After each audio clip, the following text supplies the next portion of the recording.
Good morning, my neighbors! Hey, fuck you! Yes! Yes!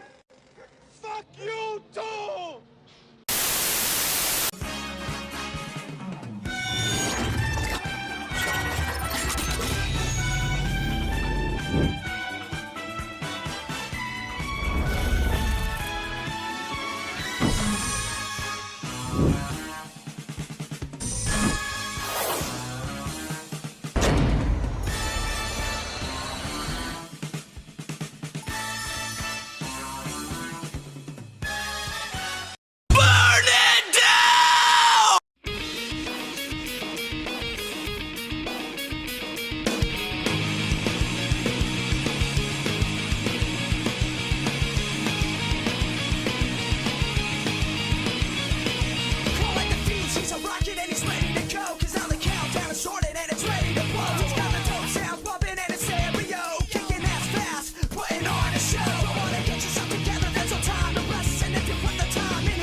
Alright, so the Lions got a division matchup this week. First time in almost 2 months the Lions have had a division matchup. As, yeah, the Bears come to town this week. We got Chicago on the slate, a.k.a. Shatoilet. So, yeah, the first place team in the division takes on the last place team in the division. So, yeah, let's take a look at this matchup against the Bears, and let's see what we got here. So, of course, currently for the point spread, the Lions are heavy favorites entering this game, as Detroit enters as 10-point favorites over the Bears. So the Lions are favored by 10 points. So the experts are predicting Detroit to steamroll the Bears. Will that happen? We'll find out.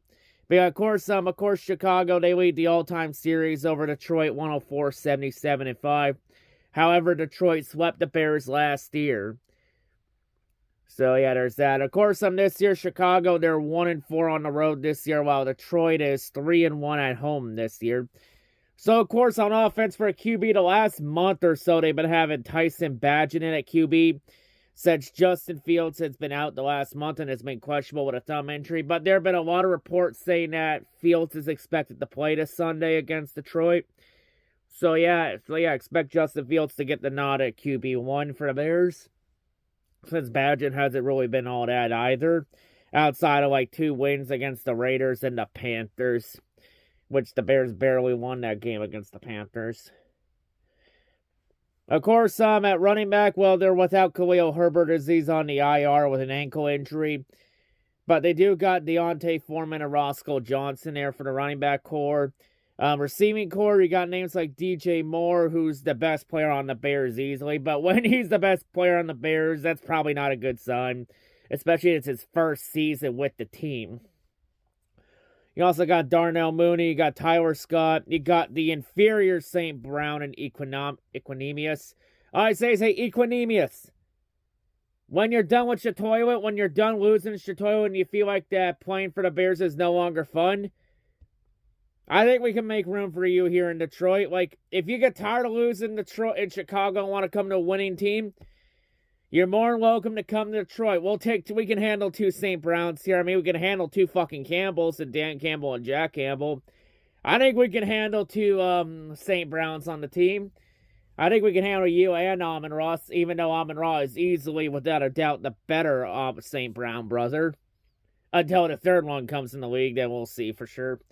But yeah, Quinemius, if you ever want to come to a winning team, Detroit will welcome you in easily with open arms like we welcomed David Montgomery in. And of course, they got the tight end, of course, in Cole Kmet. The defensive line, of course, they have the trade deadline acquisition they made in Montez Sweat. You also got DeMarcus Walker in there along with Yannick Ngakoue. And then the linebacking core, well, Tremaine Edmonds is questionable for this game with a knee injury. They do got two other names in there, like Jack Sanborn, and then they got the inferior Sewell brother, Noah Sewell. All I say is I hope Noah's starting this Sunday. Because if Noah's starting this Sunday, Noah's about to get his ass whooped for 60 minutes. Because Penny Sewell's going to fucking make him eat the turf all fucking game. Now I say, because we all know Penny is the better Sewell brother over Noah. And I'll extend the same offer to Noah extended to Equanimous.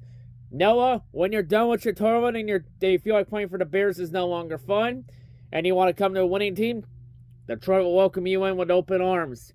I mean, we can handle 2 Campbells. I think we can handle 2 St. Browns and 2 Sewells. I mean, for fuck's sake, we also handle 2 Aquara brothers and Romeo and Julian. And then the secondary is mainly this Bears defense is bread and butter. You know, got a lot of talented names in there, you know, like Eddie Jackson, you got Jaquan Brisker, Jalen Johnson, Kyler Gordon, you got Tyreek Stevenson. The head coach of this group of misfit toys is Matt Eberflus, or as I call Matt Eberdoofus. The offensive coordinator is Luke Getsy, and the defensive coordinator is Alan Williams. So the Bears rankings this year, the Bears offense has been pretty bad. As the Bears offense is ranked 20th. In the passing game, they're ranked 24th. In the rushing game, the rushing offense is ranked 5th, a top 5 running unit. Yeah, isn't that amazing? The QB Justin Fields, the running back, can run the ball, but can't throw it. Honestly, these rankings, you know, let me tell you some of these rankings. You want to know how much these rankings surprise Lions fans? Not absolutely in the slightest. Honestly, I expected these kind of rankings. The defense, however, defense is pretty solid for the Bears. It's the main reason the Bears have won 3 games to begin with. Bears defense is ranked 11th. They're 26th against the pass. But oddly enough, they're the number 2 unit against the run. So they can't shut the pass down, but they could somehow stop the run. How the fuck that's even possible? Your guess is as good as mine. But I mean, obviously the key to winning the game, I think the first key you gotta do is stop the Bears running game. Because we saw, I mean, you just gotta, just do the game plan you did back last year when we beat the Bears 41-10. Do that game plan. Because that game plan was simple. You stop the Bears run game, you stop the run game for the Bears, you stop that entire offense. Because we all saw last year when Fields couldn't run the ball, he wasn't shit. And the Bears offense couldn't fucking do anything. So yeah, you stop the run game, you stop that entire offense. And then for the Lions offensive side of the ball, you know, hopefully we can get Donovan Peoples-Jones in there. I mean, take advantage of the weak secondary. You know, hope J-Mo and Amon-Ra go ham on that secondary and Goff can pick that defense apart. I mean, last week the Lions faced the top 10 defensive unit last week against the Chargers. And both Jahmyr Gibbs and David Montgomery ran for 110 yards each. I mean, they won't have success against it last week. I mean, it should be able to be no problem this week. And oh, by the way, I should mention one more thing. This is a revenge game. Because this is David Montgomery's first game against his old team. And there's a lot of tensions there, especially in the offseason when David Montgomery said that the Bears were not a fun team to play for, while the Lions were a fun team to play for. And well, Bears fans took that as well as you expect. You want to know why Bears fans got so upset over that? It's very simple. Because David Montgomery told the fucking truth about the Bears. And the Bears fans could not accept that because what Montgomery said did not fit their narrative or / agenda. And it eats them inside because no matter how much copium they fucking smoke, David Montgomery knows the truth about the Bears. He told everyone the truth. And the truth is the Bears are still the SOSAB. Same old sorry-ass Bears. So yeah, honestly, I think if the Lions do a game plan similar to what they did in that 41-10 win last year, Lions should win this game no problem and go to 8-2. Honestly, I'll be honest here, I wouldn't be surprised if the offense had some mishaps in play calling a bit. Like, I've been looking at the play calling a little bit more the last couple of games, and I think I've realized something. I think the reason why the play calling with Ben Johnson's been a bit inconsistent in the red zone, I think the Lions are somewhat sandbagging. I think the Lions are treating the rest of the season outside of a couple of games as test and tune-up sessions for the playoffs. Because at this point in the year, I think it's all but a given that the Lions are going to make the playoffs. Now, whether they can hold on and win the division or not, it's yet to be seen since the Vikings are trying to make a comeback on there. Just don't worry yet. I'm not too worried about that yet because the Vikings haven't even had their bye week yet. Like, if the Lions lose on the Vikings bye week, then I'd be somewhat concerned about the Vikings, but not quite yet.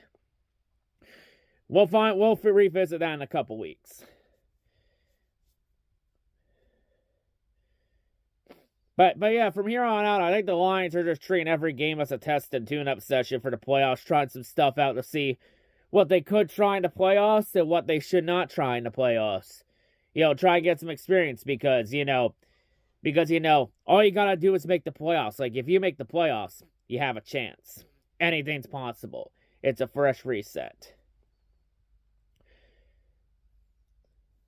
But yeah, of course, we can't go look too far ahead there yet. We still got this week to look on. You know what's fucking sad with the Bears fan base here? It's fucking sad when the Bears fan that has the most fucking common sense in this whole situation is Judah Tribe. Because Judah Tribe knows the truth about Fields. He knows Fields is an overrated bum. And plus, for all the Bears fans that think the Bears have a chance in this game, let me just mention one more thing. The Justin Fields is like 1-10, 1-11 versus the NFC North. His only win in the North came against Detroit about 2 years ago in his rookie season. And Fields has not won against an NFC North team since that game. And I don't see it changing this Sunday. Like, honestly, I'm expecting Detroit to win this game. I know the score I have is 20-18 in favor of Detroit, which is ironically the same score prediction I had for the Lions last time when they played the Bears last year in that 41-10 game, and we all know how that game ended. So hey, I picked the Lions by that score last time, and Detroit blew them out. So hey, it worked before. Let's see if it works again. But yeah, all I say is when the Lions are done beating the Bears this Sunday, all I say to Bears fans is you better have that fucking basement cleaned up. Or I'll come to Chicago, find where you all live. I'll take that fucking broomstick, shine it up real nice, turn that sumbitch sideways, and fucking shove it straight up your candy asses. But yeah, honestly, I'm gonna enjoy watching David Montgomery rip your fucking team apart and go Jackie Chan on your asses. And honestly, I'm gonna enjoy Montgomery ripping you apart and showing the Bears why the Bears were not a fun team to play for. Plus, it didn't help Montgomery that he wasn't getting carries in Chicago when he's not running RB2 behind Justin Fields. So yeah, I'm gonna enjoy watching the Lions dismantle the Bears this Sunday. So you know what? Let me do it with my own eyes. See ya Sunday. Let's go get this W. Let's go beat the Bears. Let's expose them for them being the same old sorry-ass Bears they have always been. And let's get this dub go to 8-2. So, yeah. Fuck the Bears. Go Lions.